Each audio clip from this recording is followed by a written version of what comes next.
नमस्कार, मैं हूं आपके साथ मेनका चौधरी और आज बहुत ही खास मेहमान हमारे साथ मौजूद हैं। उनसे हम बातचीत करेंगे एक बहुत ही महत्वपूर्ण विषय पर। देखिए, भारत उस वक्त भी स्थिर दिखा जब दुनिया में हाहाकार मचा है। बात कोविड की हो या फिर मौजूदा दौर की, जब अमेरिका, इजराइल, ईरान युद्ध में जूझ रहे थे। स्ट्रेट ऑफ हॉर्मुज जहां पर बंद हो गया और उसके बाद तेल आपूर्ति, ऊर्जा आपूर्ति सब कुछ बंद। तब भी भारत में पेट्रोल डीजल हो या एलपीजी गैस सिलेंडर हो, उसके दाम उस तरह से नहीं बढ़े जैसे दुनिया के बाकी देशों में बढ़े। और अब जैसे ही इस महीने की शुरुआत हुई है, देखिए एलपीजी के दाम भी कम होने लगे हैं। तो क्या स्थिति रही, भारत की रणनीति क्या रही इसके पीछे, ये सब कुछ जानना बहुत ज़रूरी है। और क्या अब जो ऊर्जा को लेकर संकट की बात कही जा रही थी, डर की बात कही जा रही थी, वो खत्म हो गई है या अब भी डर की गुंजाइश बाकी है? अगर है तो भारत की तैयारी क्या है? भारत ने विदेशों पर अपनी निर्भरता को लेकर क्या क्या कदम उठाए हैं बीते कुछ सालों में, सब कुछ जान लेते हैं। और भविष्य क्या है ऊर्जा के क्षेत्र में भारत का? क्या हम सिर्फ आयातक देश ही बनकर रह जाएंगे या हम दूसरे देशों को भी निर्यात करेंगे, उनको भेजेंगे? क्या है फ्यूचर भारत का ऊर्जा के क्षेत्र में, ये सब कुछ जानेंगे हम। ये बहुत ही स्पेशल एपिसोड है, आप ज़रूर देखिएगा, अंत तक देखिएगा। हमारे साथ बहुत ही खास मेहमान मौजूद हैं और मैं परिचय करवा देती हूँ। हमारे साथ है वर्तिका शुक्ला जी। बहुत बहुत स्वागत है मैम आपका। मैम के बारे में आपको बता देती हूँ, ये पूर्व प्रबंधक रह चुकी हैं, पूर्व सीएमडी रह चुकी हैं ईआईएल की, इंजीनियर्स इंडिया लिमिटेड की। ये वो ऑर्गेनाइजेशन है जो कि सरकार को सपोर्ट करता है, ऊर्जा मंत्रालय के अधीन है और बहुत अहम जिम्मेदारी देश में और विदेशों में भी निभा रहा है। भारत को किस तरह से मजबूत वैश्विक स्तर पर कर रहा है ईआईएल, ये सब कुछ जानेंगे, एक एक कर बात करते हैं। सबसे पहले आपका बहुत बहुत स्वागत है मैम। थैंक यू, धन्यवाद। और मैं बहुत एक्साइटेड हूँ आपके साथ जुड़ने के, इस एपिसोड में जुड़ने के लिए। जी, Thank you. देखिए मैम, मैं बहुत सिंपल क्वेश्चन करूंगी Sure. क्योंकि हमारा जो व्यूअर है, उस जो दर्शक है, उसके मन में बहुत सारे सवाल है, उसे मैं सरल तरीके से आपके सामने रखने की कोशिश करूंगी।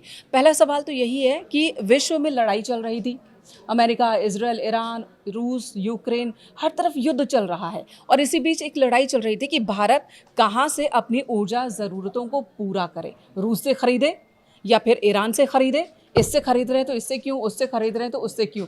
इन परिस्थितियों के बीच भारत ने अपनी ऊर्जा ज़रूरतों को बहुत ज़्यादा महंगा नहीं होने दिया, कंट्रोल कैसे किया? अ, अब इस स्थिति में जब हम आए तो ऐसा नहीं है कि ये स्थिति के लिए देश और देश का सारा जो उपक्रम है, सारी जो नीतियां हैं, वो एकदम से कुछ जागृत हुई। ये एक बड़ा ही कॉन्शियस पिछले 10-12 सालों में काम हुआ है कि हम अपनी ऊर्जा के जो स्रोत हैं वो सिर्फ एक ही रीजन में नहीं निर्भर करें।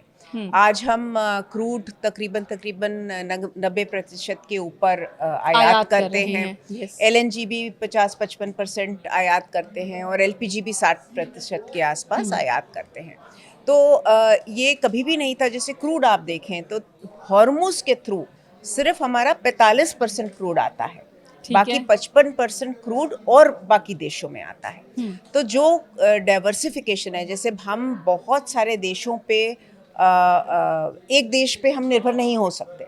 ठीक है। और आप देखें अगर पास्ट में जिस तरह से यूएस की हमारे ऊपर टैरिफ्स को लेके और बाकी सब चीज़ों के लेके प्रेशर बनाया हुआ है, उसके रहते भी हमने बाकी कंट्रीज से क्रूड लिया है, रशिया से भी क्रूड लिया है, आज हम वेनेजुएला से भी क्रूड ले रहे हैं। तकरीबन 27 कंट्रीज जो पहले क्रूड हमें देती थी, अब हमारी 41 हो गई हैं। तो ये जो एक कॉन्शियस कॉल रहा हमारी मिनिस्ट्री का, हमारी कंपनीज का और सरकार का, इस पे कि हम एक पे निर्भरता ना रखें, अपनी निर्भरता को डाइवर्सिफाई करें। देखिए 10 साल पहले तक भारत सिर्फ 27 कंट्रीज से तेल आयात करता था, ऊर्जा आयात करता था। अब हम 40 देशों के साथ डील कर रहे हैं। तो ये बातचीत का जो सिलसिला कब से शुरू हुआ और इसके पीछे का जो दूरदृष्टि कहते हैं वो क्या थी? तो ये दूरदृष्टि शायद इसी को कहते हैं जो हमें आज दिखी कि हम 27 से 41 हो गए। ये एक पलक झपकते नहीं हुआ, बिल्कुल नहीं और हुआ। ये ऐसा भी नहीं है कि बिना सोचे समझे हुआ।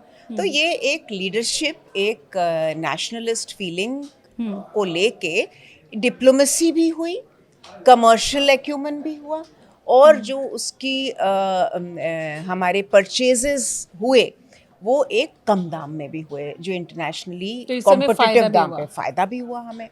तो और हमने जहाँ भी हो सका हमने एग्जेम्पशंस लिए, इस तरह से हम रशिया का भी क्रूड इंपोर्ट कर सकते हैं। तो देखिए, ये राष्ट्रपति डोनाल्ड ट्रंप बार बार ये दावे कर रहे थे कि हमने भारत को कहा है रशिया से क्रूड कम खरीदो, और भारत ने कम कर दिया है और धीरे धीरे वो बंद कर देंगे, इस तरह के भी दावे आए। हालांकि हमारे विदेश मंत्रालय की ओर से, सरकार की ओर से बार बार ये दावे किए गए हर मंच से कि हम अपने ज़रूरत के हिसाब से और फ़ायदे के हिसाब से डील कर रहे हैं, किसी थर्ड कंट्री का हम पर कोई प्रेशर नहीं है। लेकिन आपसे सवाल कर रही हूँ, क्या पश्चिमी देशों के प्रेशर की वजह से हम लॉन्ग टर्म कोई नहीं कर रहे हैं डील, शॉर्ट टर्म इस वजह से कर रहे हैं? ऐसा कुछ प्रेशर तो है, इसको ऐसे होता है? देखिए, आप अगर क्रूड को देखें तो आज आप प्राइस देखिए, जो एक बेंचमार्क ब्रेंट का क्रूड प्राइस है वो प्री वॉर लेवल पे पहुंच गया, हाँ, डाउन हो गया। तो $120 पर बैरल जो पीक में था इस क्राइसिस के दौरान, अब वो 70 के आसपास है। और फ्यूचर्स भी देखें आप, ऑयल फ्यूचर्स, तो वो 70 के आसपास ही होवर कर रहे हैं। इसका क्या मतलब? इसका मतलब है कि क्रूड है, पूरे देश में क्रूड की अवेलेबिलिटी है। अब उसको कैसे एक वेपन बना दिया जाए, कि क्रूड की अवेलेबिलिटी को एक वेपनाइज कर दिया जाए। और हमारे देश को ऐसा, हम सबसे लार्जेस्ट सबसे बड़ी डेमोक्रेसी है, और एनर्जी कंजम्पशन में हम हैं 1/3 of the global average. But जो ग्रोथ रेट है, आप कोई भी आंकड़े देख लीजिए, आईए देख लीजिए, कोई भी एनालिसिस आप देख लीजिए, जो जीडीपी ग्रोथ देख लीजिए, आईएमएफ देख लीजिए, वर्ल्ड बैंक देख, कोई भी ग्रोथ रेट जो हमें बताता है वो हमेशा हमारी भारत की ग्रोथ रेट को हाईएस्ट बढ़ाता है। ठीक है। तो इन सबको हमारी ज़रूरत है, हमारी ज़रूरत है एक बाजार के तौर पर। एकदम एकदम। और हम अगर कमर्शियली और डिप्लोमेटिकली एक एक्यूमेन के साथ ये ना दिखाएं कि हम उन पे पूरी तरह निर्भर हैं, हम और भी सोर्सेज हैं जिस पे हम कमर्शियली वायबल टेंडर के ज़रिए हम क्रूड सोर्स कर सकते हैं, तो क्यों नहीं? एटलीस्ट हमारे सब सिटीजन्स को ये अधिकार है कि हम उनको energy at an affordable price पहुंचा सकें।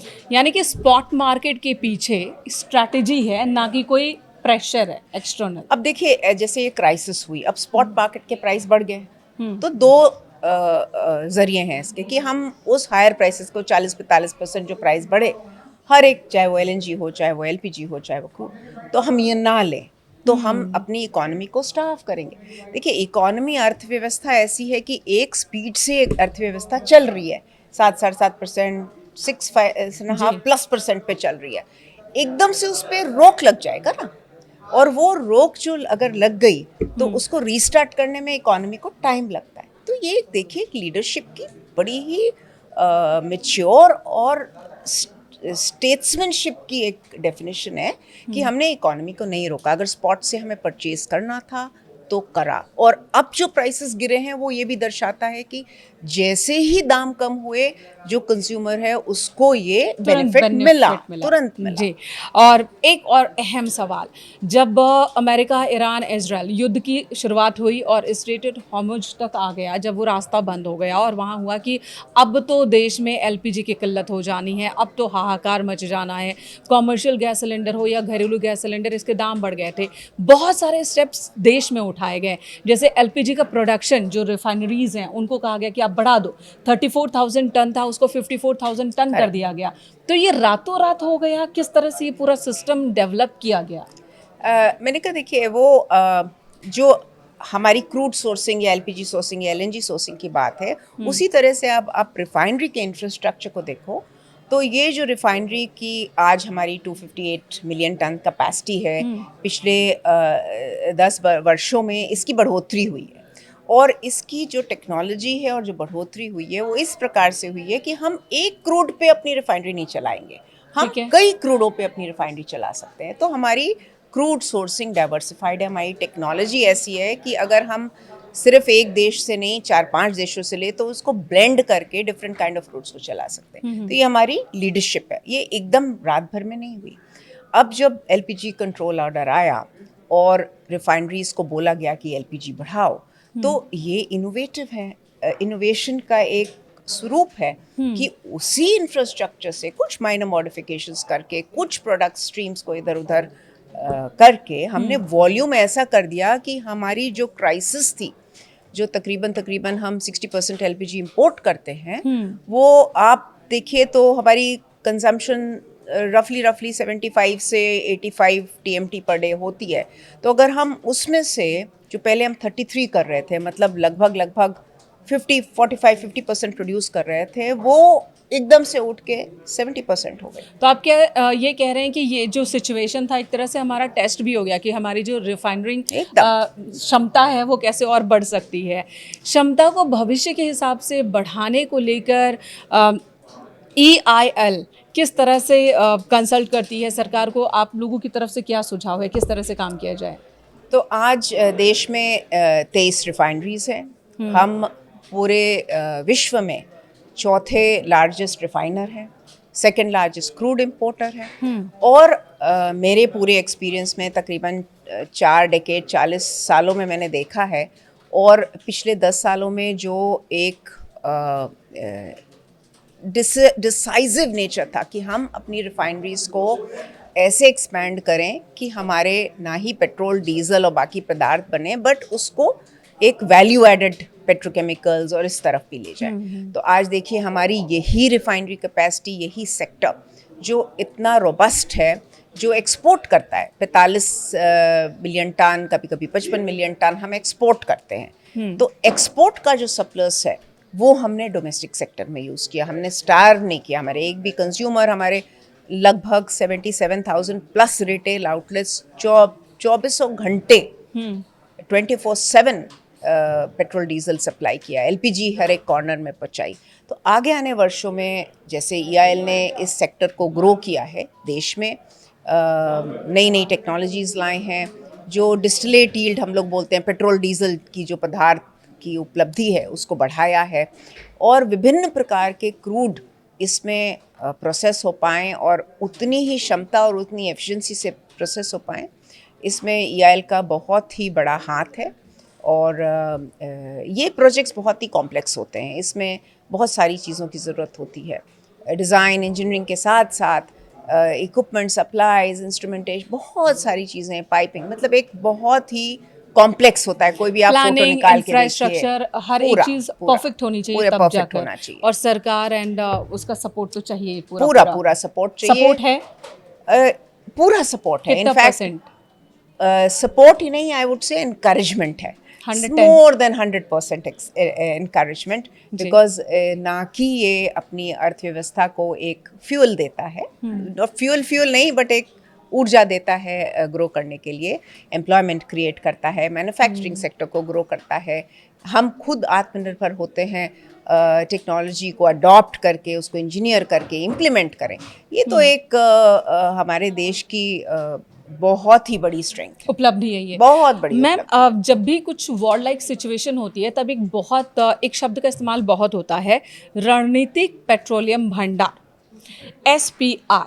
तो भारत की अगर हम बात करें तो अभी इस भंडार में कितनी ऊर्जा है? अगर कोई सिचुएशन फिर ऐसी बन जाती है तो कितने दिनों तक, अगर आज मान लीजिए सप्लाई बंद हो जाए, चेन बंद हो जाए, ऐसा हो नहीं, लेकिन मान लीजिए अगर ऐसा होता है, तो हमारे पास जो भंडारण क्षमता है वो क्या है, कितने दिनों की? देखिए, मैं इसको ऐसे आपको जवाब देती हूँ। आपने खुद ही एक्सपीरियंस किया 3-3.5 महीने में क्या हुआ। हाँ, आपको कोई इम्पैक्ट हुआ? कोई आम आदमी को इम्पैक्ट हुआ? नहीं। अब मैं नंबर पे आती हूँ। तो इसका अर्थ ये है कि ग्राउंड लेवल पे रियलिटी ये है कि हमारे पास एडिक्वेट स्ट्रेटेजिक रिजर्व्स हैं, चाहे वो क्रूड के हों, चाहे वो एलपीजी के हों, बट आगे आने वाले वक्त में हमारे पास जैसे 3 अंडरग्राउंड स्टोरेजेस हैं, करीब 5.33 मिलियन टन्स के स्ट्रेटेजिक क्रूड रिजर्व्स हैं, वो भी EIL ने बनाए हुए हैं। एक हमने सऊदी अरब से भी कोई डील भी की, डील एडनॉक से भी हमने डील करी। अब ये डील्स एक डिप्लोमेटिक चैनल से वही कई वर्षों से हो रही हैं, जो अब उभर के आ रही है। देखिए, उनके लिए भी हर एक, जैसे वो ओपेक से हटे तो एक उनका स्ट्रैटेजिक डिसीजन था, जो उन्होंने देखा माहौल उससे। इसी तरह से इंडिया ने भी ओवर द इयर्स जैसे जैसे ज़रूरत हुई है, ये डिप्लोमेटिक चैनल्स को कन्वर्ट किया है अपनी अपॉर्चुनिटी के लिए। तो आगे आने वाले दिनों में हमें ज़रूर अपने आप को और सशक्त करने के लिए तीनों, क्रूड हो, एलपीजी हो, LNG हो, इसके भंडार और थोड़े बढ़ाने चाहिए, और बढ़ाएंगे हम। पर आज की डेट में अगर आप जोड़िए तो तकरीबन 28 से 30 दिन का हमारे पास हमेशा इन्वेंट्री रहती है।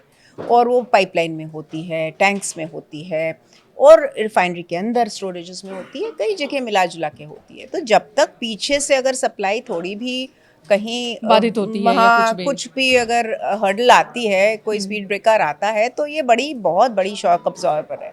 और ठीक ये है। आपको सबको नज़र ही आया, इसमें कोई डाउट करने की जी आशंका करने की कोई बात ही नहीं। जी मैम, इन दिनों वैकल्पिक ऊर्जा स्रोतों पर बहुत काम हो रहा है, पर्यावरण को भी बचाना है, और ऐसे में भारत ने साल 2070 तक नेट ज़ीरो उत्सर्जन का लक्ष्य रखा है। ये कैसे पॉसिबल है, वो भी जब जीवाश्म ईंधन की बात होती है, हम अभी निर्भर है बहुत ज़्यादा, फिर ये पॉसिबल कैसे है?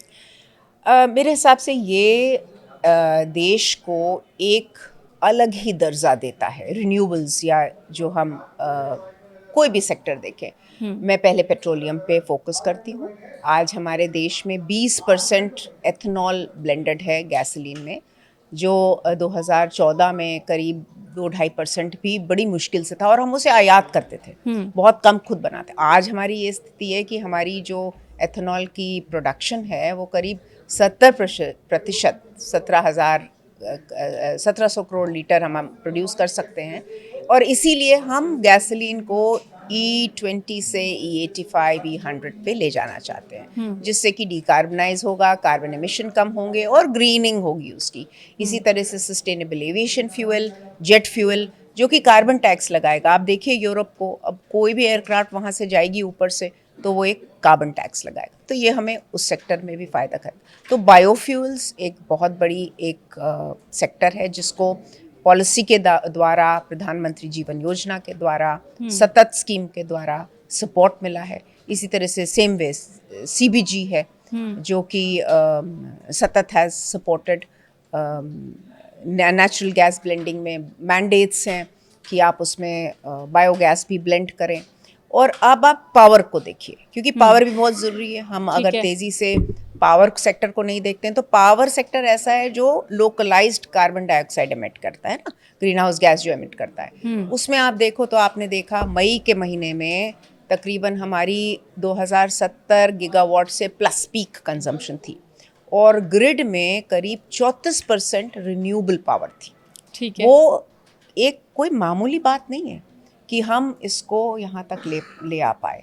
तो जो सस्टेनेबल फ्यूल्स हैं या ग्रीन एनर्जी की स्पेस है, उसकी जो स्पीड ऑफ पेनिट्रेशन है, वो इकोनॉमी की ग्रोथ से कहीं ज़्यादा है। काम बहुत अच्छा हो रहा है, लेकिन चुनौतियां भी होंगी। उन चुनौतियों के बारे में भी ज़रा बताएं, चाहे बायोफ्यूल की बात हो या इथेनॉल ब्लेंडिंग की बात हो। रिफाइनरीज़ के सामने इस वक्त कौन सी चुनौतियां हैं? देखिए, ऐसा है कि ये जो भी इंटरवेंशंस होते हैं, या जो भी इसमें एक ही सेक्टर का के लिए ये ज़रूरी नहीं है कि वही सेक्टर जाके पूरा काम, इसमें सबका समन्वय होना बहुत ज़रूरी है। तो जैसे एथेनॉल हम ब्लेंड करना चाहते हैं, या हम डीजल में ग्रीन प्रोडक्ट्स ब्लेंड करना चाहते हैं, तो इसमें जो ऑटोमोटिव सेक्टर है, इंजन टेक्नोलॉजी है, इसका भी साथ साथ तालमेल होना बहुत ज़रूरी है। तो आज की डेट में जो रिफाइनरी सेक्टर है, उसके पास उनको ज़रूरी है, और ये हो भी रहा है। आगे आने वाले समय में आप देखेंगे प्रोजेक्ट्स के जो अनाउंसमेंट होते हैं कि हम अपनी कैपेसिटी बढ़ाएंगे। अभी हम 258 से वैसे 300 मिलियन टन जा ही रहे हैं, ब्राउनफील्ड एक्सपेंशंस वगैरह हो रहे हैं। तो इसमें हम इसको और कॉम्प्लेक्स करने की ज़रूरत है, एनर्जी एफिशिएंट करने की ज़रूरत है, जहाँ पे हम एनर्जी कंजम्पशन कम करें, ग्रीन हाउस गैसेस कम एमिट करें, और कैपेसिटी बढ़ा के और ऐसे प्रोडक्ट्स लाएं, ऐसे पदार्थ लाएं जो कि इंडिया को और सेक्टर्स में सपोर्ट करें। जैसे कि पेट्रोकेमिकल्स हैं, वो हमको इंफ्रास्ट्रक्चर में चाहिए, हेल्थ में चाहिए, सैनिटेशन में चाहिए। तो ये बड़ा ही एक विस्तृत सेक्टर है। इसके साथ जो मैन्युफैक्चरिंग सेक्टर है, जो सप्लाई करेगा सब मटेरियल, इक्विपमेंट्स, उसकी भी ग्रोथ उतनी ही स्पीड से, उतनी ही गति से बढ़ेगी जैसे सेक्टर बढ़ेगा। ये आपस में जुड़े हुए हैं, एकदम जुड़े हुए हैं। पूरी इकोनॉमी, आप देखिए पूरी इकोनॉमी बैठ के देखें तो आज की डेट में एनर्जी का कोई सब एनर्जी ज़रूरत है, बिल्कुल। सब तरह की एनर्जी। वो कहते हैं ना, ऊर्जा खत्म नहीं होती है, एक से दूसरे रूप में चेंज हो जाती हाँ, है। इलेक्ट्रॉन यहाँ और भी कुछ ऐसा ही मॉलिक्यूल है। तो वही रहते हैं, वही रहते हैं। और वही चाहिए। मैम, एक और बात बार बार कही जाती है कि हमें डॉलर पर अपनी निर्भरता कम करनी है, और इसके लिए जो स्थानीय मुद्रा है उसमें व्यापार करने पर जोर दिया जा रहा है।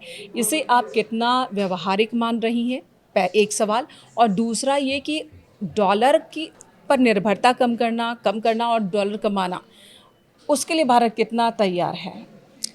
देखिए, आज आप देखिए जो भारत ने आईफोन का जो एक सेक्टर था, प्रोडक्शन देश हो गया, जो हम काम कर रहे हैं बाकी स्पेसेस में अपनी मैन्युफैक्चरिंग बढ़ा रहे हैं, तो इससे जो हम निर्यात करेंगे और जो भी रुपये का इक्विवेलेंट हमें अर्निंग होगी उसमें तो इजाफा होगा ही होगा, तो trade balance definitely will be better.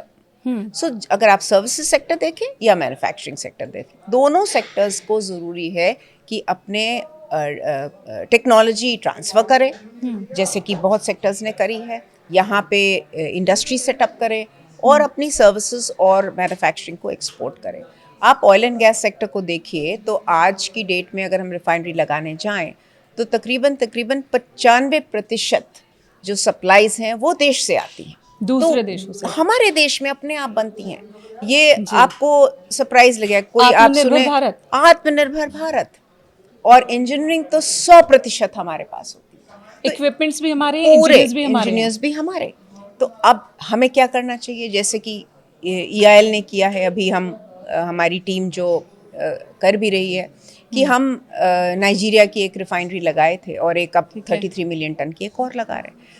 UAE में हम काम कर रहे हैं, तो और बहुत सारी हमारे मतलब देश की EIL UAE में जाकर नाइजीरिया में जाकर वहाँ पर रिफाइनरीज लगा रहे हैं, इंजीनियरिंग करती है, रिफाइनरी लगाती है, तो ये एक रिवर्स जो है, रिवर्स है। और देखिए आमतौर पे कोई विदेश में अमूमन होता है, मैं सिंपल पब्लिक को बता रही हूँ, अमूमन होता है कि जब भी बात होती है तकनीक की, तो हम यही मानते हैं कि जब बड़ी बड़ी चीज़ों की बात हो, चाहे वो डिफेंस की बात हो या फिर रिफाइनरीज की बात हो, तो हम टेक्नोलॉजी विदेशों से लेते हैं, टेक्नीशियंस हम पहले वहाँ से बुलाते हैं, इंजीनियर्स वहाँ से बुलाते हैं, फिर हम सीखते हैं। लेकिन अब हमारी सिचुएशन ये है कि हम अपनी तकनीक और अपने इंफ्रा का इस्तेमाल कर रहे हैं और विदेशों में सर्विस दे रहे हैं। करेक्ट। और आप सोचिए, अगर हम विदेश में कोई काम कर रहे हैं तो वो इंटरनेशनल स्टैंडर्ड का काम है, बिल्कुल, और वहाँ पे बिजनेस लाना और काम करना, और हमारे सप्लायर्स, मैन्युफैक्चरर्स, उनके लिए भी तो अपॉर्चुनिटी है कि वो अपने सप्लाईज को वहाँ तक ले पाएँ। तो लगभग अगर आप 20 बिलियन टन का कोई प्रोजेक्ट देखें तो हो सकता है 5 से 6 बिलियन डॉलर इक्विवेलेंट सप्लाईज देश से जाती हैं और जाएंगी, इस प्रोजेक्ट में भी जाएंगी। तो ये एक, और उससे क्या हम अर्न करेंगे, जो डेफिसिट है रुपये, अगर अर्निंग हो रही है तो वो रुपीस में अर्निंग हो रही है, तो इवन कंपनीज के लिए, उपक्रमों के लिए भी वो तो फायदे का सौदा है। आजकल एक वीडियो बहुत वायरल हो रहा है इथेनॉल ईंधन के तौर पर गाड़ियों में इस्तेमाल करने को लेकर, अभी चल रहा है, ये कह सकते हैं कि अभी जांच चल रही है इसकी कि प्रैक्टिकल है या नहीं है। बहुत सारे वीडियोस वायरल हो रहे हैं कि इथेनॉल भरवाया, अब देखिए गाड़ी में तो चींटियाँ ही लग गई है। तो इसका वैज्ञानिक कुछ आप बता पाएँ दर्शकों को कि इज़ इट पॉसिबल? नहीं, ऐसा नहीं हो सकता है कि उसमें कोई चींटी लग जाए, उसमें ज़रूर कुछ और लगा होगा, थोड़ा बहुत मैंने भी देखा था। हाँ। बट एथेनॉल का जो कंपाउंड है और जो पेट्रोल के साथ वो ब्लेंड होता है, उसमें ये पॉसिबल ही नहीं है कि कोई चींटी लग जाए। और ये टेस्ट भी हुए हैं इंजन्स, जो इंजन्स अभी नए आ रहे हैं वो तो कम्प्लीटली कंप्लायंट हैं। अब वेयर एंड टेयर इंजन्स में भी होती है, जो पुरानी गाड़ियां हैं उसकी एफिशिएंसी वैसे ही हो सकती है। तो वजह जब तक हम ढूंढ नहीं पाएँ और हर एक केस को पूरी तरह समझ नहीं पाए, उसका कंक्लूजन लेना आई थिंक ठीक उचित नहीं है। ये प्रैक्टिस जो है ये अभी किस स्तर पर है? क्या अभी हम ये जांच के स्तर पर ही है कि ये सक्सेसफुल है या नहीं है, या हम कंफर्म हो चुके हैं कि हमें फ्यूचर में इसी रास्ते पर बढ़ना है? क्योंकि अभी अदालत ने भी जब ये पूछा तो ये खबरें आएंगी सुप्रीम कोर्ट में, सरकार ने यही कहा है कि अभी हम टेस्ट कर रहे हैं, टेस्टिंग चल रहा है और लोगों की गाड़ियों पर टेस्ट हो रहा है।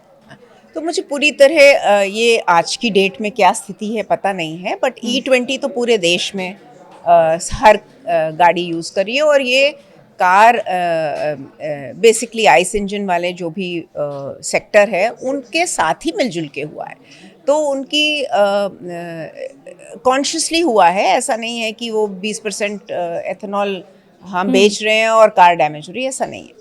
तो अभी उसकी बढ़ोतरी कहाँ तक हो 25% जाए बिना इम्पैक्ट के, ये स्टडीज़ चल रही हैं। जहाँ तक मुझे पता है E85 की भी स्टडीज़ चल रही हैं। और ऐसा नहीं है कि बाकी देशों में ऐसी व्हीकल्स नहीं हैं। यूएस में भी देखिए कॉर्न बेस्ड एथेनॉल की व्हीकल्स हैं, ब्राज़ील में हैं। तो व्हीकल्स हैं, टेक्नोलॉजी है, उसका पेनिट्रेशन कैसे हो ये ज़रूरी है।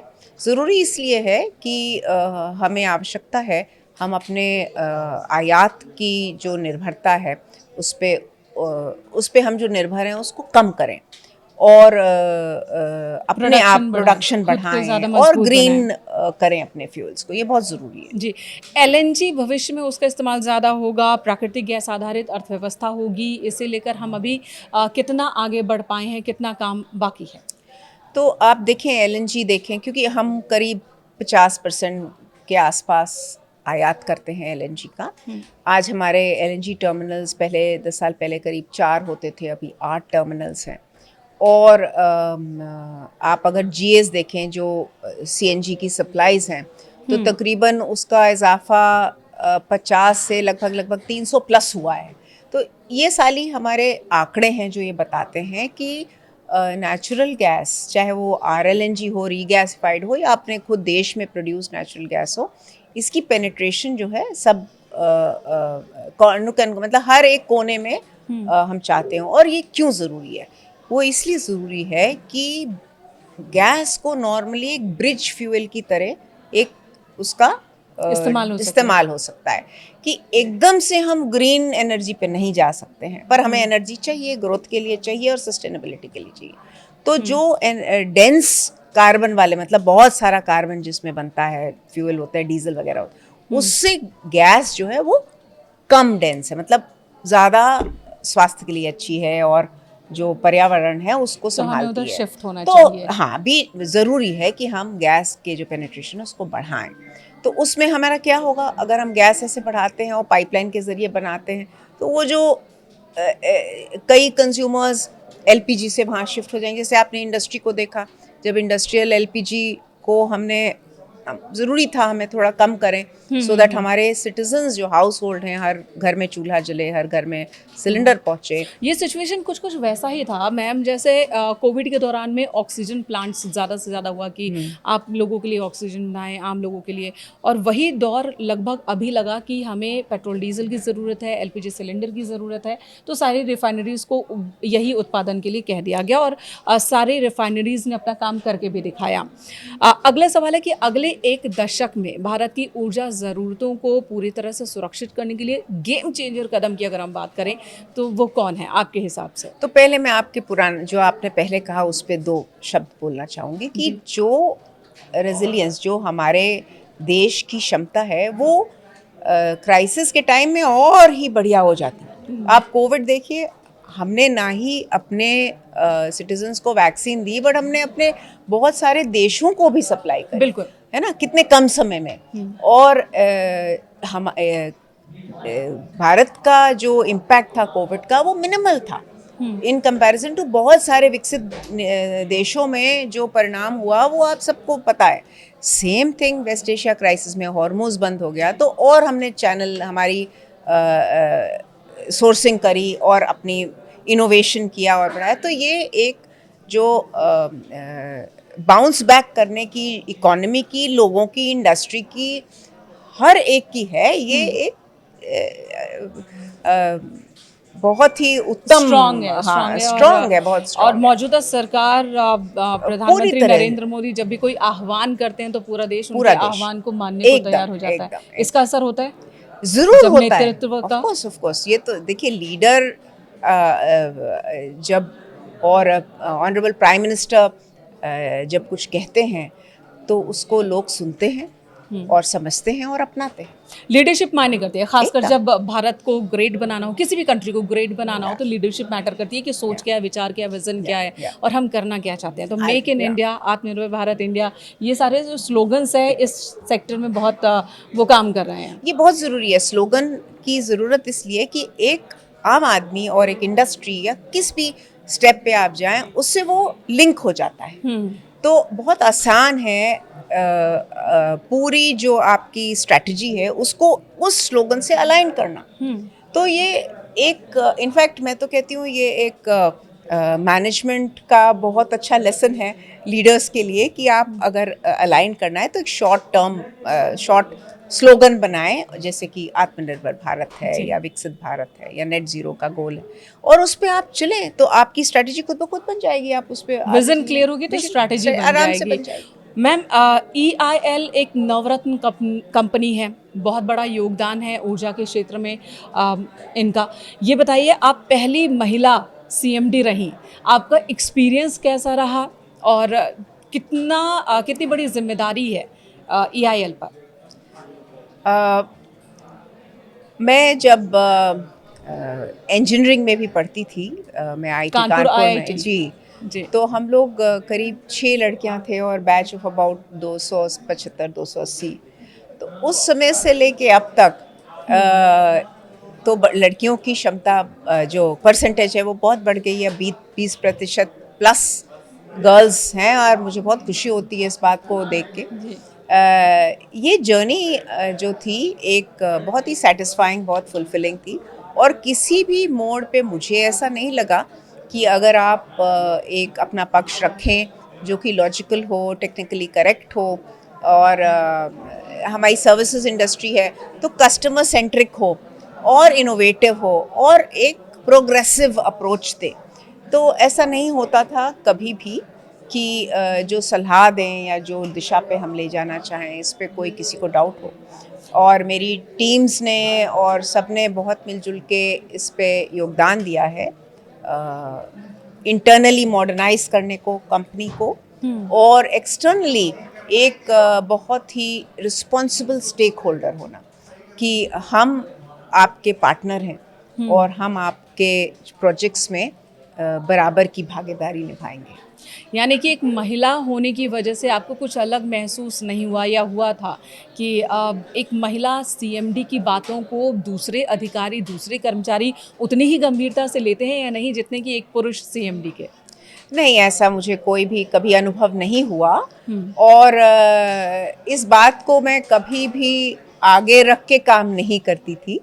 और मेरे सारे कोलीग्स कई वर्षों से कंधे से कंधा मिला के काम करे हैं हम सब साथ। ये मेरे ख्याल से ज़रूरी नहीं है, क्योंकि आज की डेट में अगर हम देखें या हमेशा से देखें तो जो एक टैलेंट है और जो एक लीडरशिप है, स्टेट्समैनशिप है, उसकी कोई परिभाषा नहीं होती। जेंडर की परिभाषा तो नहीं होती है, जेंडर बायस नहीं है, जेंडर बायस नहीं है। जो आपकी क्षमता है, आपका टैलेंट है, वो छुप नहीं सकता, उसको आप कोई भी लाख चाहे उभरेगा ही। आखिरी सवाल, अगर ऊर्जा ज़रूरतों की बात करें, ऊर्जा के क्षेत्र में भारत की स्थिति की बात करें, क्या भारत सही ट्रैक पर है? सुरक्षित सोच, एक लीडरशिप है?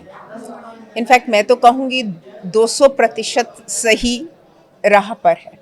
और ये वेस्ट एशिया क्राइसिस ने मेरे हिसाब से, मेरे समझ से हमारी देश और एक तो परखा है, और हम उस पर खरे उतरे हैं। और जो इस तरह की अगर परिस्थिति आए कभी फ्यूचर में, तो उसकी जो प्रिपेयर्डनेस है, तो उसकी जो स्पीड है, जो गति है, वो डबल एक्सेलरेशन से अब है, क्योंकि हमने तो डिप्लोमेटिक चैनल्स को टेस्ट किया। और आज हम कई विभिन्न देशों से, चाहे वो अमेरिका हो, चाहे वो रशिया हो, चाहे वो मिडल ईस्ट में हो, सऊदी हो या और देश, सबसे ऊर्जा ले रहे हैं। बिल्कुल, हम तो सबसे हम सबसे डील कर रहे हैं, सबसे व्यापार कर रहे हैं, और सारे देश हमसे व्यापार करने को तैयार है। जी मैम, बहुत बहुत धन्यवाद आपका Thank you. सभी विषयों पर विस्तार से धन्यवाद। बात करने के लिए। तो भारत के लोगों को डरने की कतई ज़रूरत नहीं है। ऊर्जा के क्षेत्र में हम जितने मजबूत 10 साल पहले थे उससे कहीं ज़्यादा मजबूत अब हैं। अलग अलग देशों के साथ हमारा व्यापारिक संबंध है ऊर्जा के क्षेत्र में, और अब हम सिर्फ डॉलर बचाने पर नहीं बल्कि डॉलर कमाने पर भी फोकस कर रहे हैं। यानी कि दूसरे देशों में हमारे तकनीक, हमारे इंजीनियर्स जा रहे हैं, और इस तरह से वैश्विक स्तर पर भी ऊर्जा के क्षेत्र में भारत की स्थिति पहले के मुकाबले कहीं ज़्यादा मजबूत हुई है और भविष्य भी उज्जवल ही है। तो डरने की ज़रूरत नहीं है भारतीयों को। धन्यवाद मैम। थैंक यू मेनका, धन्यवाद।